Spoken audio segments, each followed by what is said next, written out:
71%. Good luck with that. There goes their capital. I'm going to keep this army together here, just in case.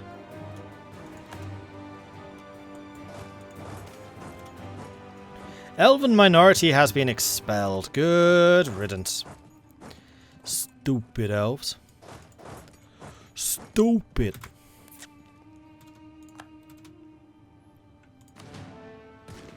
Peekaboo.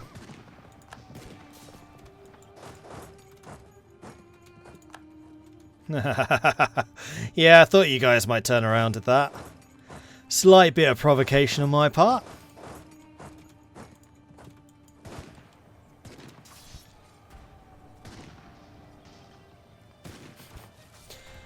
There's 100 of them. They're sending their entire army here.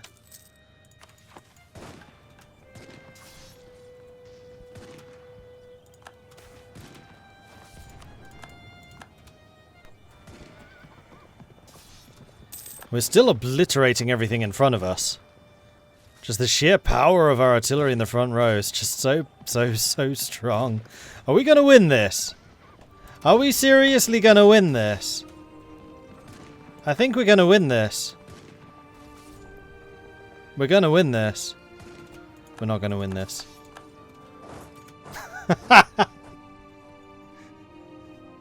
30,000 kills, 9,000 losses. Well, that was close. Oh, hello, rebels.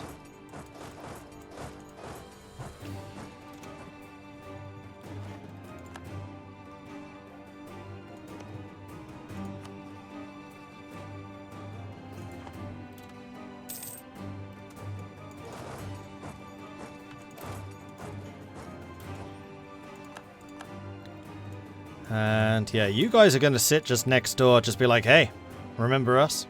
Yeah, we got big cannon. And while we're keeping them pinned in that fort, because they are determined to try and take that, I'm going to just take everything else behind them. I keep thinking that says Hanoi. Pretty sure this is not Vietnam, however.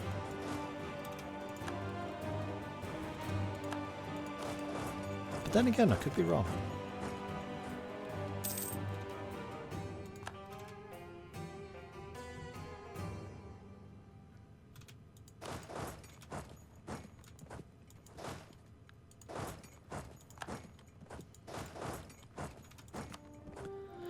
So the command is down to 14 war enthusiasm.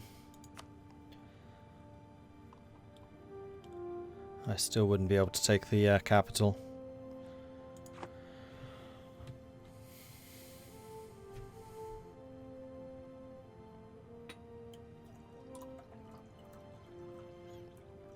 That's a good point. I do need to make a fort in that one province over here. Good point. Well made.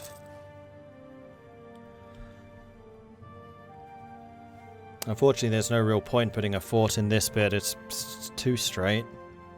And I guess I could put it at the end of the straight crossing, but then technically that hold is going to be guarding that. And we have the fort here, guarding entry into our realm proper. Nah, I think we're good.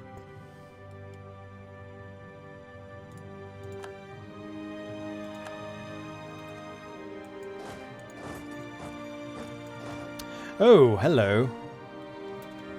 Sneaky. Sneaky, sneaky, sneaky. Right, we do need to build some more of the rails.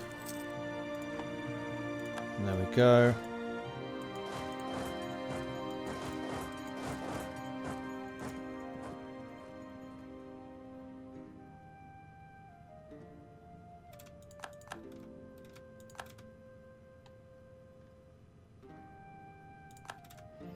Are they really going to let me do this? Because if they are, it's going to be bleeding hilarious. Let's just take the province right behind them. Yep, that Hold's fortification has done its job and has done it really well. You should probably head over there and reinforce. Just in case. I don't think I'm going to need you, but just in case. Especially because I don't have general.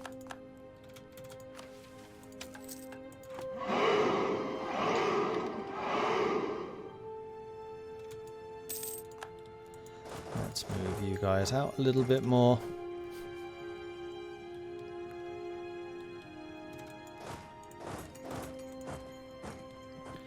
And otherwise, just keep on sieging.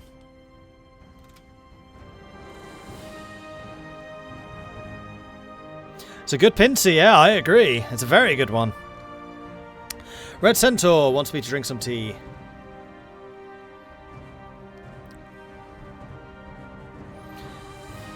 And Die Heat Hen, thank you very much for the follow. Afro Jackon, that was a sub, I'll get that in a second. Ghost, thank you very much for the follow. And Afro Jackon, thank you very much for the 10-month Prime resubscription. Very much appreciate the ongoing support, thank you. Am I waiting for the 34.4 to reinforce? Now at this point I'm just kind of letting them suffer attrition from the attrition. Like 100,000 men sitting there, especially with the defensiveness as high as it is. It's mostly the attrition. The only thing that I'm a little bit concerned about is these guys capturing everything behind here again. But while I've got this 100,000 just bottled up, they can't really do anything against me.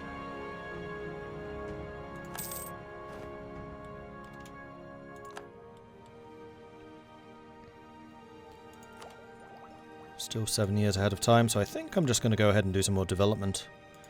What's cheap? Ooh. What's this? Ooh, gold mine. Well, this clearly needs a name. Fishy rod.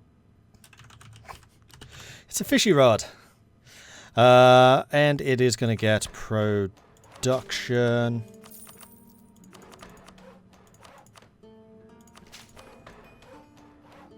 Something like so. In fact, because I know that this is going to be an assembly place in the future, we'll also make that a seat of parliament. This is needing names. So this is going to be Hawky Bird Rod. Hawky Bird Rod. Hawky Bird Rod. This one is Booter Rod.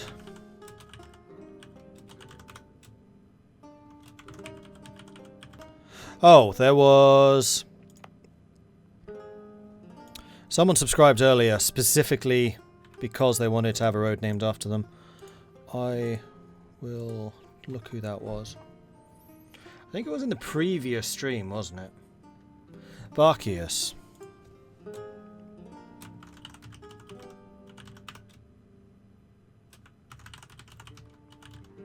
How do I determine how much to upgrade each province?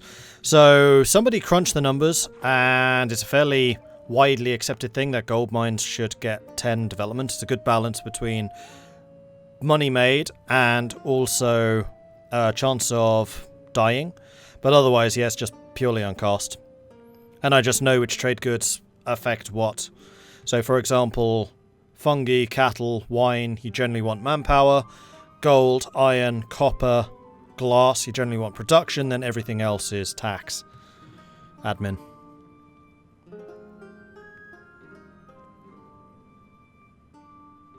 What happened to PogChamp? The guy whose picture it is was inciting insurrection, so Twitch kicked him. Quite rightly so. So I wouldn't be surprised if they replace PogChamp with something else, but it won't be him.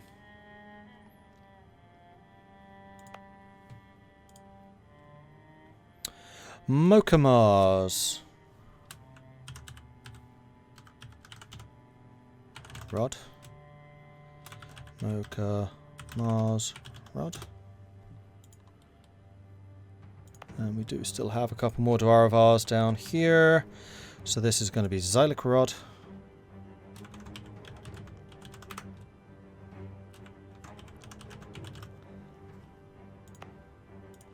And this is going to be Horned Panda Rod.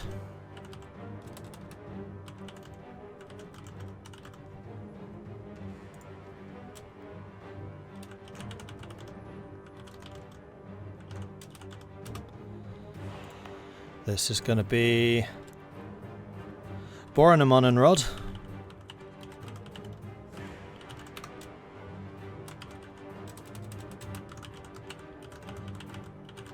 Raiding party! And that's all of those named. And raiding party, Shenrir! Thank you very much for the raid. Hello, Shen. How are you doing? Hope you're doing well. Did you manage to get your company out of bankruptcy in Software Inc? I'm not actually sure what you were playing today. Also, for everyone who is just joining us, and Shen, you should definitely play this mod, because it is freaking astonishing. I'm playing Europa Universalis IV, but this is the Anbennar mod, which basically turns EU4 into a fantasy game. So we're currently playing as Ovdal Kanzad, which is the dwarves of this region here. Kanzad is dwarven for cannon, so we are literally the cannon dwarves. We have exceptional cannon. I will show you just how exceptional they are in just a moment, because we've got a couple of hobgoblins here who are in a slight bit of danger. There are many, many other fantasy races to be found. So you've got the dwarves, you've got the elves, gnomes, humans, half orcs, goblins, centaurs, ogres, harpies, gnolls, and a whole bunch of other things. This mod is really, really quite exceptional. They've done a bucket load of work. This would very much be like the Kaiserreich of EU4. In fact, I would probably even rate this as slightly better than Kaiserreich of EU4, because this does a lot more with the mechanics and is very smart about how it manages the mechanics. So for example, when you start the game as the dwarves, most of the map is empty. Most of the map will look like this. And moving through the mountains, you basically reclaiming the tunnels from the orcs and the goblins which have taken them over, and then over time finding these holds, which are these square provinces that you see every now and then. And the holds basically have massive development buffs. So for example, our capital has a development of 101 right now, and a dev cost of 189. Like, that is so much lower than it usually would be at this stage. Yeah, it just does so many good things. The early game is all about exploration. It's about retaking your realms, and then because of the way that there are so many like small nations around, the game's quite dynamic in who rises to power and who doesn't. But then you've also got the more established area like that around here, which is the Anbennar Empire region. So if you fancy a bit more of a vanilla game, you set up here. If you want a really dynamic game, you play over here, because that's where the adventuring companies are basically fighting other orcs and goblins. If you want to play the dwarven game, you can play in the mountains, and you will notice that there are a couple of really strangely shaped provinces, and these are all the mountains. The straight lines are the old dwarven tunnels, and then the not so straight lines are the caverns from which the orcs and the goblins have emerged. And if we switch over to terrain map mode, you will see that this is in fact all under the mountains. It's pretty sweet. And then eventually you will have discovery of the new, or the old, world, emergence of other races, and then there are parts of the world which are still under development. It is a mod, so like this is under development, this is under development, this is under development, but believe me, there is more than enough to be doing already. It is really quite exceptional. Can also recommend the Vampires mod for CK3, you mean? The Vampire Masquerade one?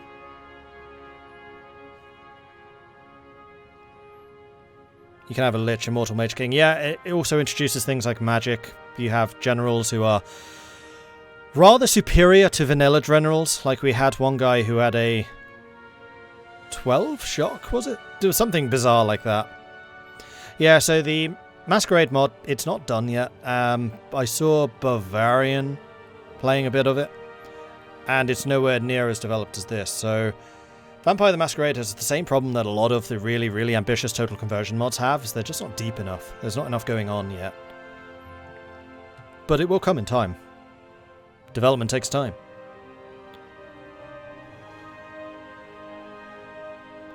So if we fight the fiction about the canon dwarves, does that mean that we have the non-canon canon dwarves?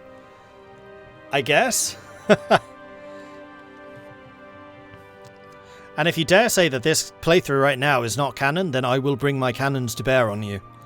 Until you agree that the cannons are in fact the right thing.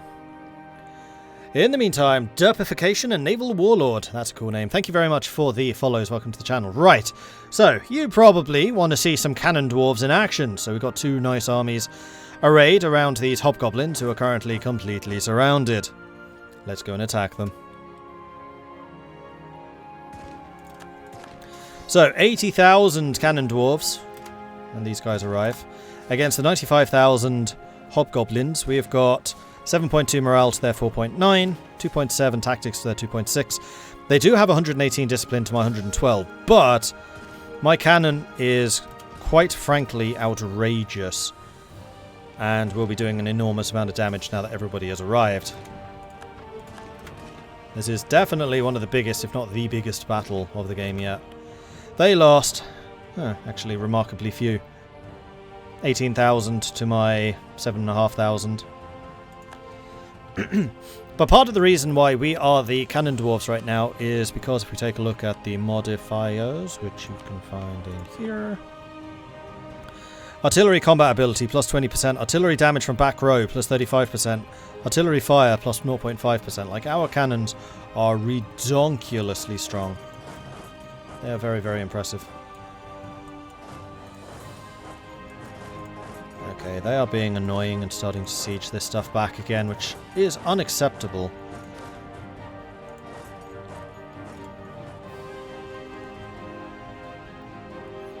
Yeah, the gold dwarves are basically dead. We actually took their hold. This is all us.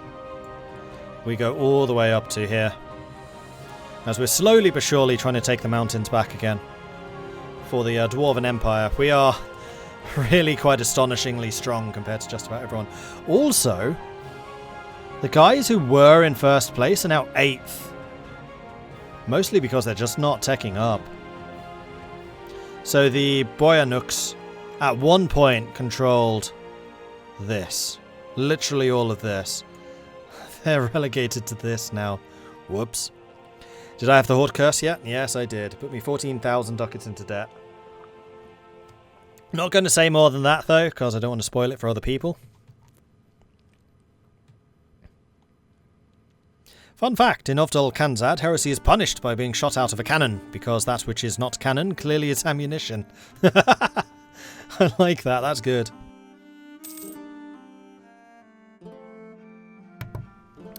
Dame's Crown, tell us of permanent navies. Permanent navies have gone from exceptional cases to becoming the norm. The institutions devoted to the control of these new navies are beginning to take a much more active part in the procurement of supplies for the construction, rationing and upkeep of their ships. Naval supply value goes up, glass goes up, and livestock goes up. We have a little bit of livestock. We have, of course, Mordred, which is a glass producer, so that is good, so the prices have recovered a little bit. And then naval supplies, and considering we don't know what boats are... Oh no, that's not true. We do know what boats are. We spotted that they had some of the boats with the weird carpet masts over there. And how close are you to wanting to give up? Not very. Need to be a little bit careful about where they decide to go, because that is still a rather beefy force. Which could definitely cause some damage to these little 10k stacks. Railways are being built. Good. You know what? You can go there as well. Give some support. Let's upgrade some more of the railway. Marvellous. Yeah, unfortunately, they are just starting to reclaim this land. Very annoying.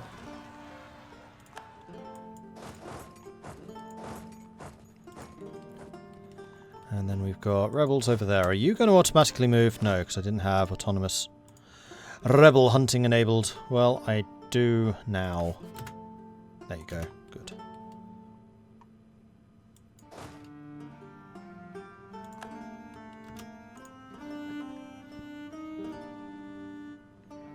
This is legal drug dealer. Your maneuver is 4. Is there anyone here with more maneuver than me? No.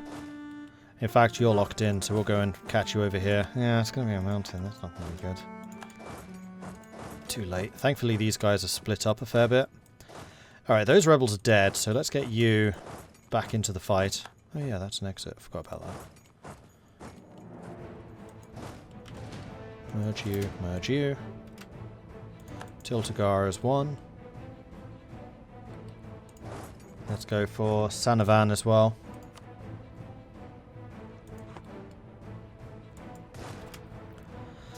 That's probably a stack wipe. By probably I mean that's a stack wipe.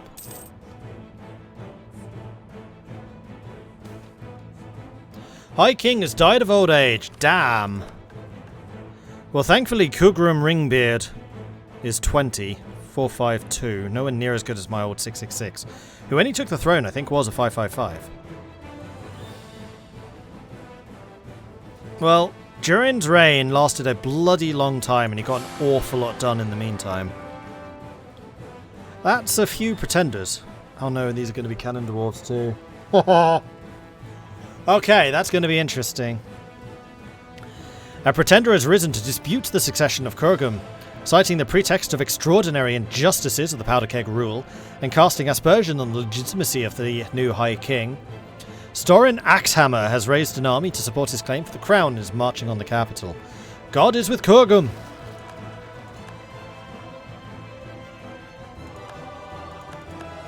Nope. Bye.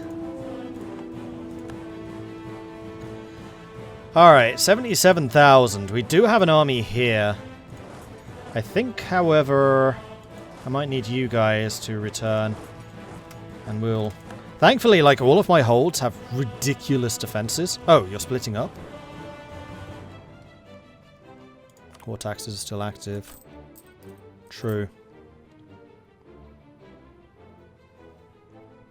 And at this point, I don't mind so much because we're so far ahead of time. But then again, that means manpower. So let's go ahead and cancel that because I really don't need the money so much.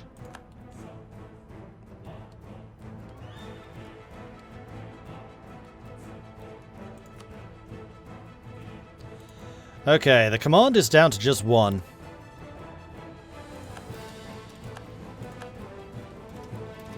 Aha, here we go. Battle is joined.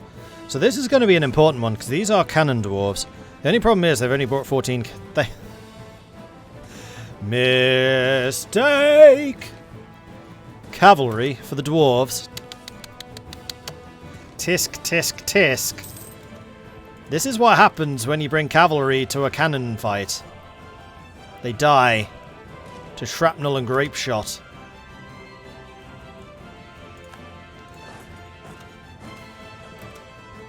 The Artificers of Ovdal Kanzad. With the spread of Artifice, we must decide how to organise the Artificers. Independent Artificer unions. So we've got a new estate, the Artificers. So Artificer influence goes up, max absolutism goes down, but we gain 5 production efficiency. State-controlled Artificers. So loyalty goes up, influence goes up, production efficiency goes down. Or we invite the international Gomo. Artificial loyalty goes down, influence goes up significantly, absolutism goes down significantly, but we gain more production efficiency. My thinking right now is the unions.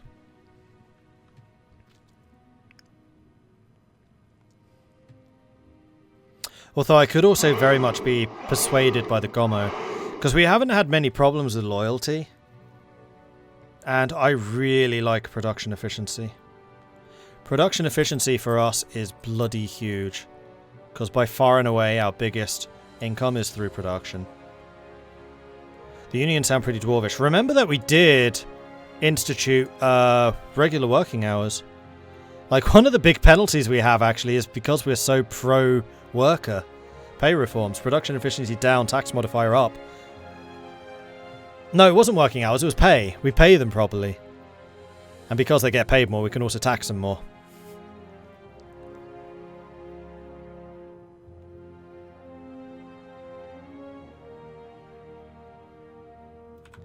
Alright, let's go and... Why do I have black orcs? Blah. I think we're actually getting rid of them.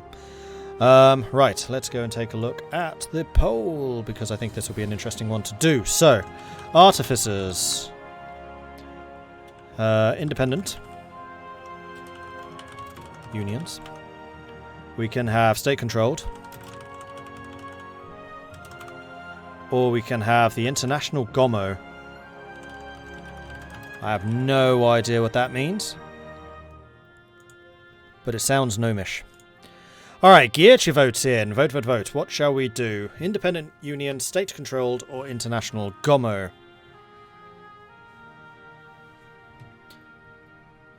Unions of the Dwarven way. We don't let those knife-hit artificers muck about in our business. We like the artificers, though.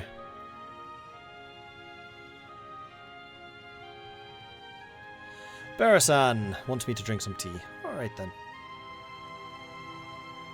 We like them because they're basically just the natural evolution of production. Yeah, the gnomes are probably like the only other race who would be like, yeah, alright, grudging acceptance. You're dwarven enough, and you do grow magnificent beards, and on that strength alone will allow it.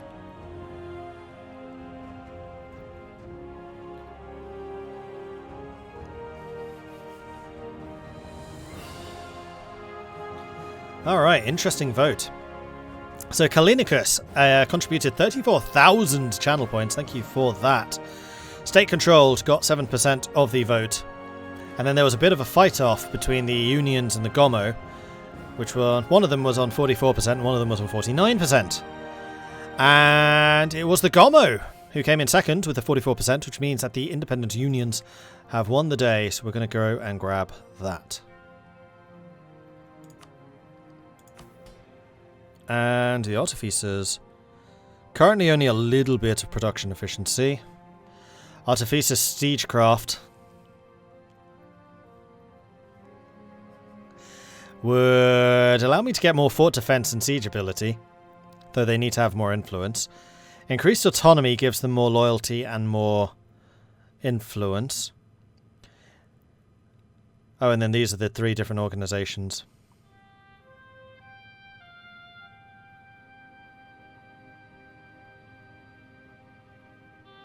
Yeah, so I think we'll go for the autonomy. Although this is dropping our absolutism. Ah, do I really want to drop my absolutism?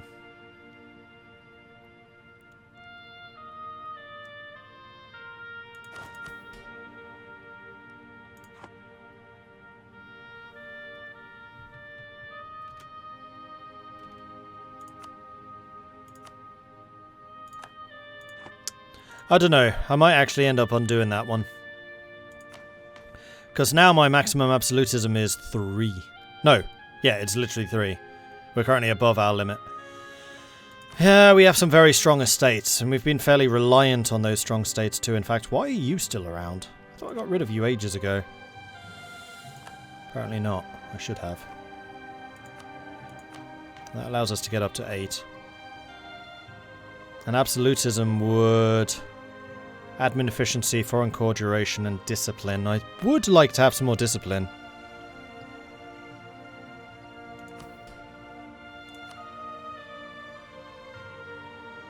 Yeah, the production of that's going back to the International Gomo, which would now cost us stability and Diplo power to switch, so we're not switching.